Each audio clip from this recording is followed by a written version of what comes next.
Lei ha sentito delle urla, ha sentito qualcosa? Io no, però mi diceva mia moglie che comunque c'è stato un po' di frastone stanotte. Un bel po' di frastone, sì. Litigavano quindi? Penso comunque di sì. Il signor Daniele Trovato ci racconta di un violento litigio, di urla, rumori provenire dall'appartamento al piano superiore. Siamo al civico 49 di via Calibri a San Giuseppe di Cassola. Tutto inizia da una lite tra due ex fidanzati, lui 33 anni, marocchino, residente a Romano, lei 31enne italiana. La giovane rientra a casa dopo una serata passata con gli amici e trova l'uomo ad aspettarla sul pianerottolo. Dopo una furiosa discussione, il 33enne trascorre la notte da un amico che vive nell'appartamento all'ultimo piano della stessa palazzina.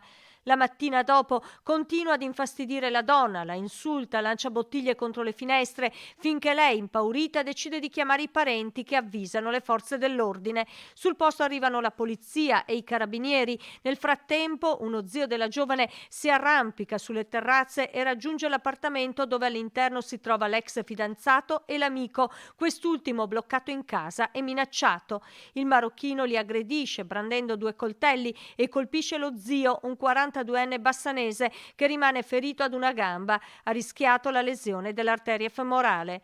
L'aggressore cerca di fuggire, si cala dall'esterno, raggiunge il poggiolo dell'ex fidanzata, cerca di entrare in casa ma viene bloccato dai carabinieri. Il marocchino è stato arrestato, si trova ora ai domiciliari, è accusato di lesioni personali aggravate, sequestro di persona, violenza privata e minaccia a mano armata.